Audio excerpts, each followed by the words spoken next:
the campuses within the confines of the university. Is that correct? Yes, Mr. Chair. That's Now, are you aware that it was used for a political ad or political campaign? No, Mr. Chair. So you're not aware? Now, since ikaw yung may general supervision dyan at hindi ka aware sa nangyayari within your campus, what does that tell me, Mr. Chair? Is a question of incompetence or competence proper at this time? I really don't know. I really don't know. Kasi ikaw nga yung presidente dyan and you should be, you have the general supervision of all the, you think pumunta lang doon yung kandidato, ginamit yung facility nyo without telling you or telling anyone from your university? Mr. Chair, I was made aware when that video came, So clearly, was posted you were in not the informed prior to the use of the sugan, which again tells me na wala kang supervision doon sa iyong campus, which is not, supposed to be expected of a university president. So medyo mayroon tayong ano dyan, di ba? Another question, no? Yung video na yon, was it filmed during a weekday na merong klase? Ano bang, I'd like to be familiar with the goings on in that particular video. Yeah, di ba pagka may mga shooting sa mga campuses, minsan humihingi yan ng permits eh. Oh, hindi naman pwedeng pumasok lang yan dyan, nag-video, no? Eh, ang problema, kung ito ang video na to, kinuha nung mayroong klase. Ano, sinuspend ba yung klase? Para lang to give way to the production of a video? Now, let me remind the President Plando, no? Yung mga questions, who authorized them to use the facility, isa yan, no? Were classes suspended or disrupted during the production of this video? Maraming mga questions na ano And the law is very clear, no? Sabi yan. Papel ko.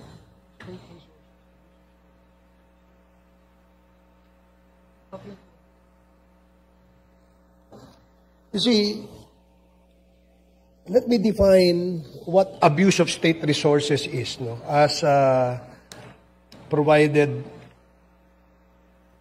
in the revised penal code at saka section, this is considered an election offense, no? Sabi dito, abuse of state resources pertains to the misuse of government resources, whether material, human, coercive, regulatory, budgetary, media-related, or legislative, or for electoral advantage. No? So, meron pong kaakibat na penalty po ito. No? Under Section 263 of the Revised Penal Code, sinasabi po dito, sino yung persons criminally liable? Sinabi po rito, the principals, yung actors ng video, accomplices, yung pumayag na magpagamit ng state resources, and accessories as defined in the Revised Penal Code shall be criminally liable for election offense. If the one responsible be a political party or an entity, its president or head, the officials and employees of the same performing duties connected with the offense committed, and its members who may be principals, accomplices, or accessories shall be liable. And any person found guilty, as provided in Section 264 of the Revised Penal Code, any person found guilty of any election offense under this code shall be punished with imprisonment of not less than 1 year, but not more than 6 years, and shall not be subject to probation. So, I don't know if you're aware of this. Given the fact that you are the university president, I would like to believe that you are complicit to a point that you allowed the filming, production of such a video, a campaign ad for a certain local candidate. So, Mr. Chair, Honorable Mr. Chair, members, I'd like to give the the opportunity for the university president to be able to answer this after this committee recommends or writes our committee report and consider the findings as part of our recommendations, including, of course, the filing of criminal cases, administrative cases against those who have erred or have committed this grave misconduct, anomalies, malfeasance, and misfeasance, Mr. Chair. With that, I'd like to thank you for the opportunity, and I'd like to thank also CHED, headed by Dr. Shirley Agrupis, and the members and the Mr. President Chair, of the Board can I of Regions of further- the Surigao del Norte State University. Mr. Yes, Chair. Madam President. Thank you, Mr. Chair. I noted the comments of our good congressman, Congressman Barbers, but then I would like also to emphasize that we issued an official statement on May 1. That was the day when the video or the promotional video circulated, and the university categorically denies any knowledge, involvement, and or authorization in the production, endorsement, and or circulation of said promotional campaign video. Neither funds and resources of SNSU have been used, nor its officials, administrators, faculty, and staffs have been consulted in the said production, endorsement, and or circulation. The views and opinions expressed therein do not in any way reflect those of SNSU. Further, Mr. Chair, on May 1, we issued the official statement of the university, and that said video. Okay. So the Office of the University President issued Memorandum Order Number 217, Series of 2025, instructing the campus director of SNSU Del Carmen Campus to conduct an urgent investigation relative to the subject matter. On May 2, then, the campus director of SNSU Del Carmen Campus issued the following office memorandum order for the following purpose: to create an investigation team and to conduct investigation. On May 2, 2025, an investigation was conducted at the LRC conference room following reports regarding the unauthorized use of SNSU students and faculty in a promotional and campaign video that was posted and circulated online. On May 13, Office of the President also issued an office order number 240, series of 2025, creating a composite team to conduct verification on the result of the investigation conducted per office memorandum order. However, the team failed to convene after the election. Another office memorandum order, number SNSU Admin 05148, series of 2025, dated May 26, 2025, was issued, creating another team to verify on the veracity of the result of the investigation conducted by SNSU Del Carmen Campus.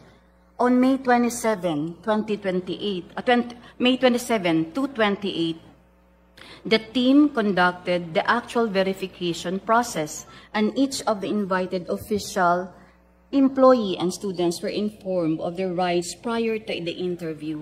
The team were able to obtain sworn statements with consent of the concerned parties.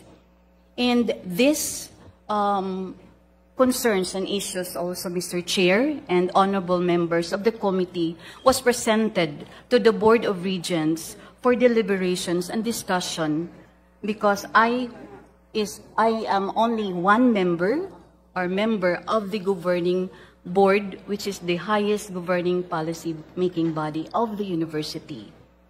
So, my point, Mr. Chair and honorable members of the committee, that we tried our best to really investigate and to know the truth also. Thank you, Mr. Chair.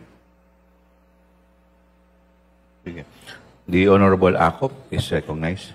With the indulgence of the Honorable Barbers,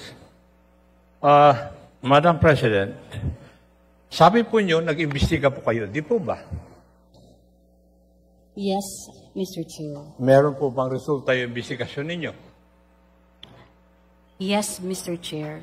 And what would be the finding?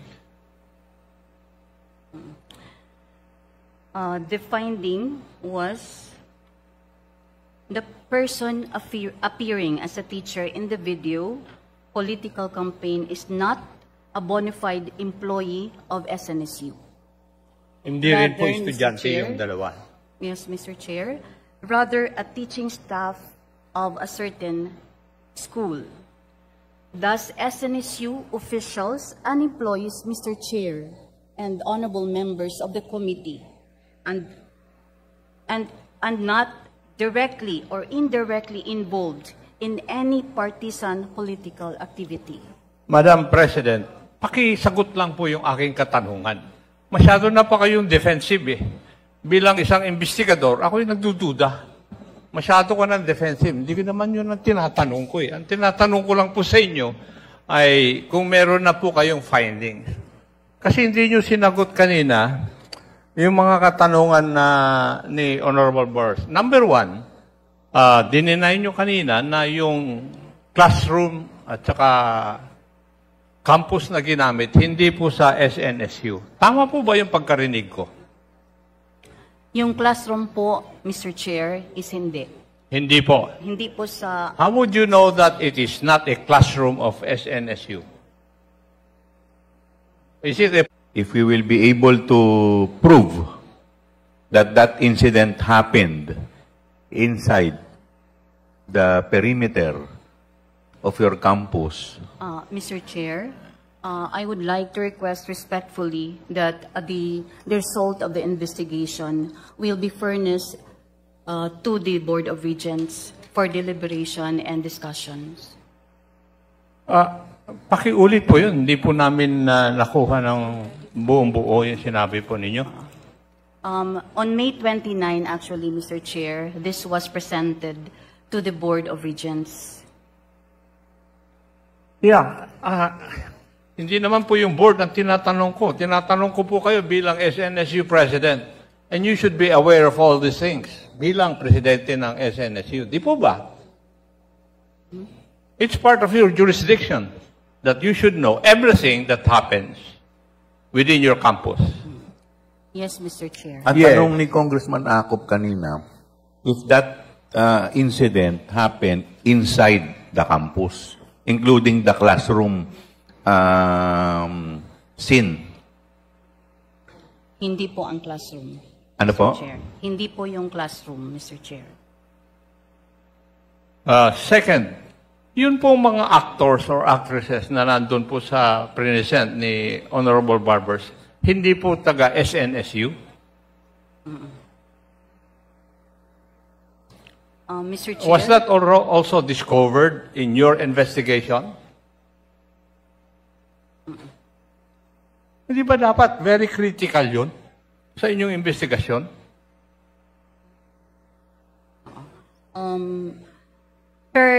Based on the investigation, Mr. Chair, that 7 out of 10 students personally and voluntarily participated in the video political campaign.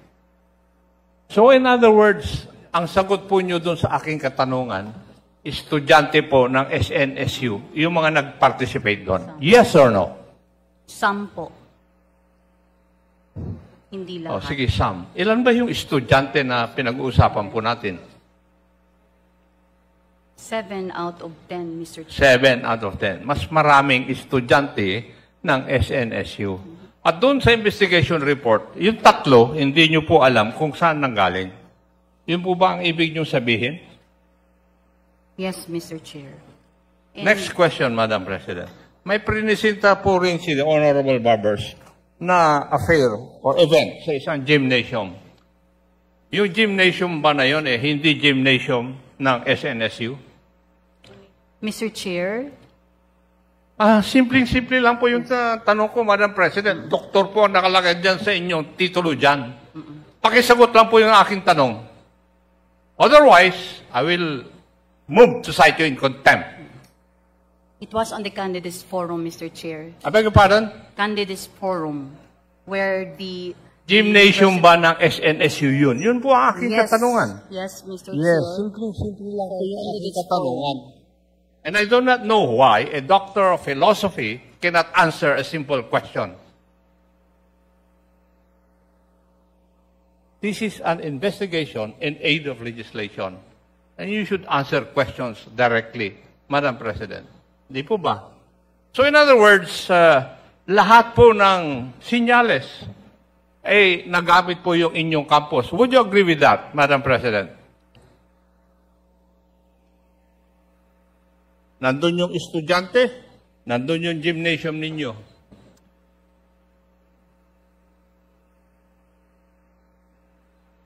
If it quacks like a duck, it is a duck. Madam President. Mr. Chair, I think I have to verify first because based on my knowledge, the university gym was used for the candidates forum where it was being hosted by agencies and the Commission on Election, not for promotional video.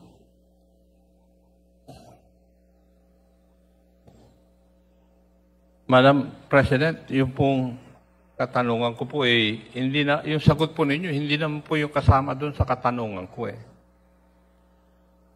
Simpleng-simple lang po yung tanong ko.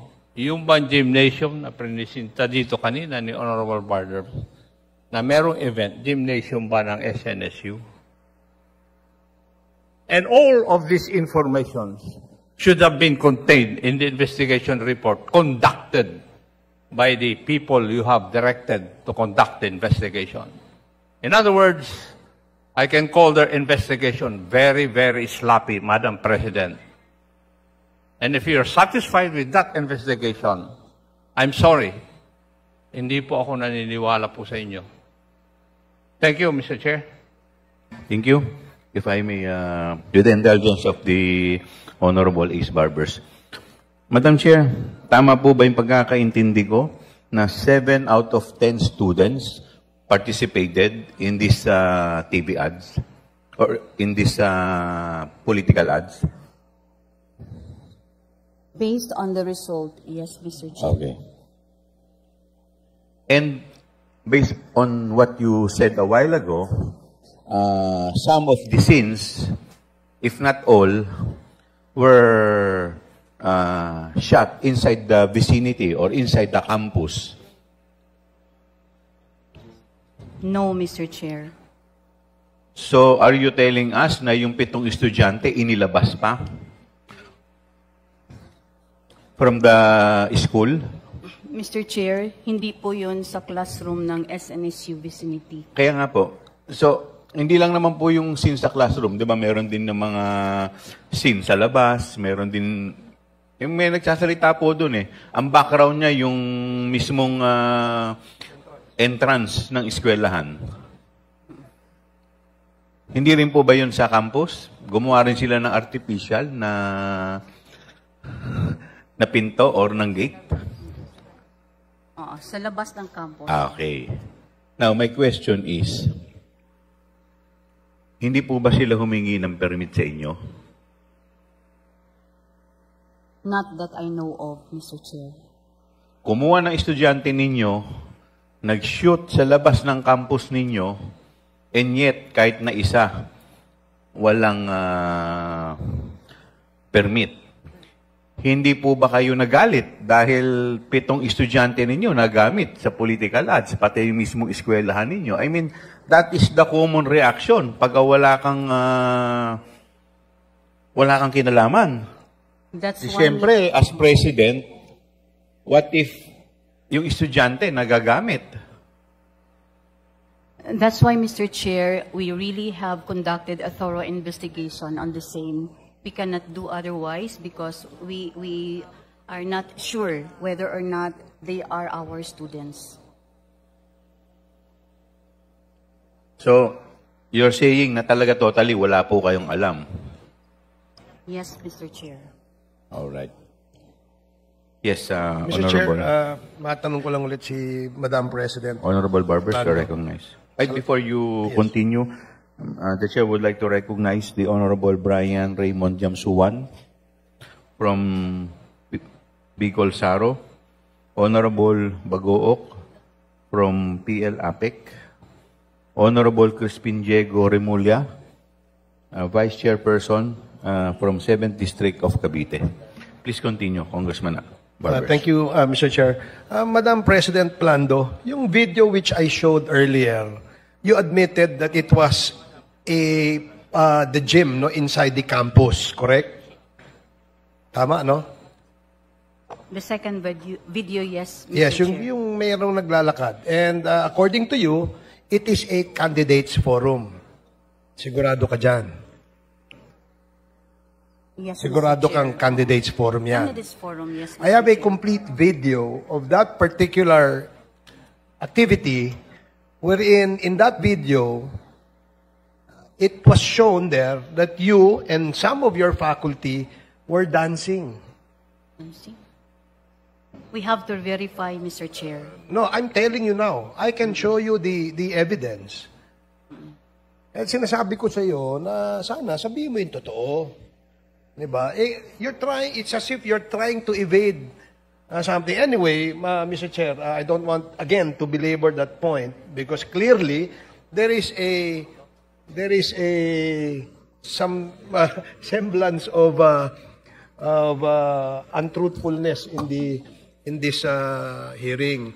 But I personally believe that if indeed we can find out and produce evidence that they have complicitly or they have agreed to give favors to a candidate in the recently concluded elections, I suggest, Mr. Chair, that we have to initiate the filing of administrative and criminal cases against people who are liable.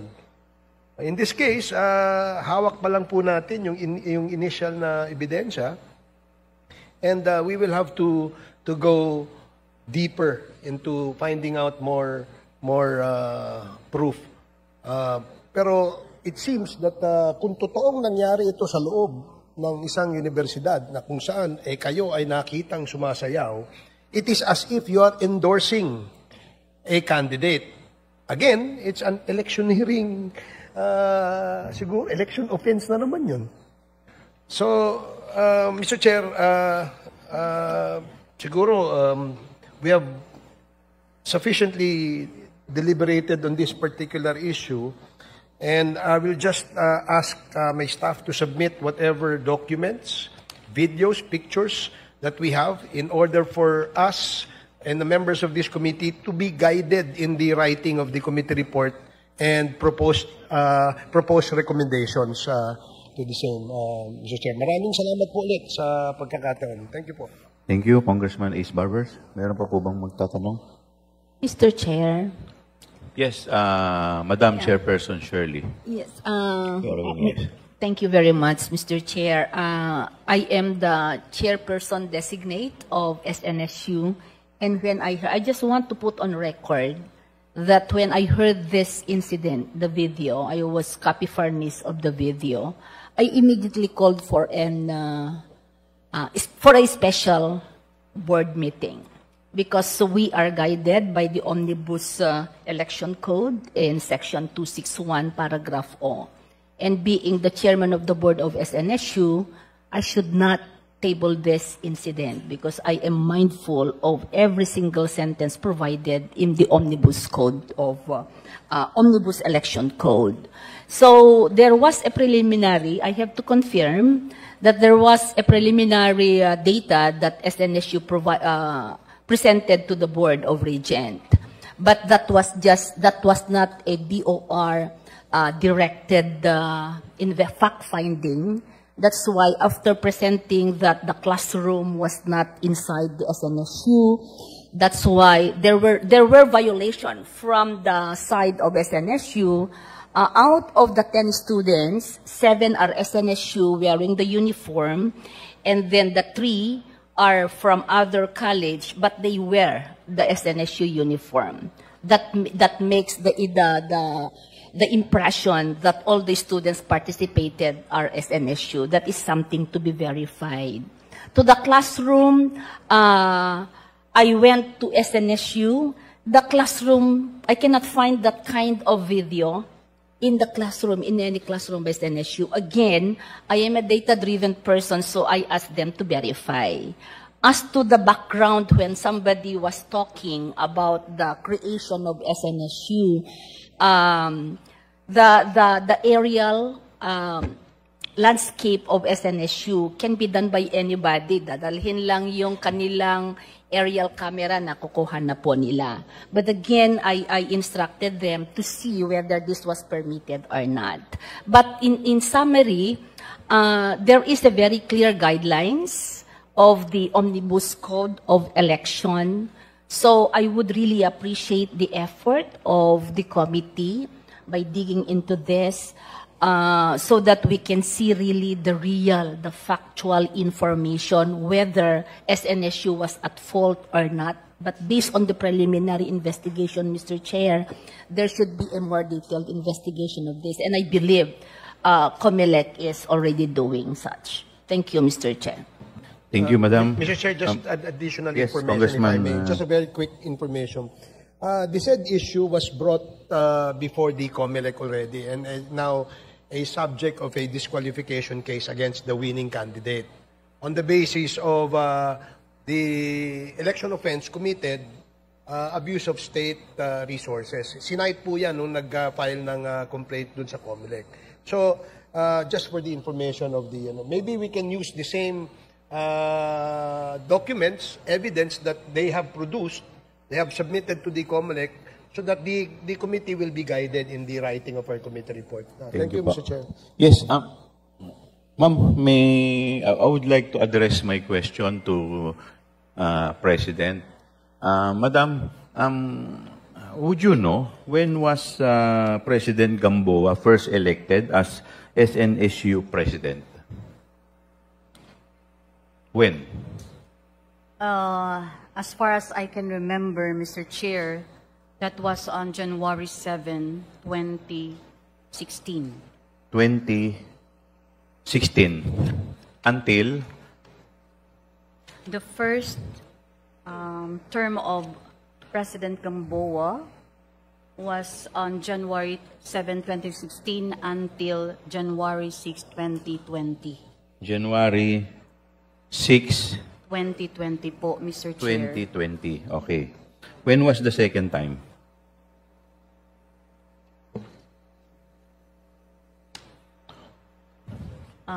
The second term, Mr. Chair, was January 27, 2020. January 27. 27, 2020. 2020 until January 26, 2024, based on records. January Mr. Chair. 26, 2024. All right. So, is there a third term? The first term, no. No, is there a third term? There was no third term, Mr. Chair. So, ito lang siya. From 2016 to 2024. Yes po. Wala nang iba? Yes, Mr. Chair.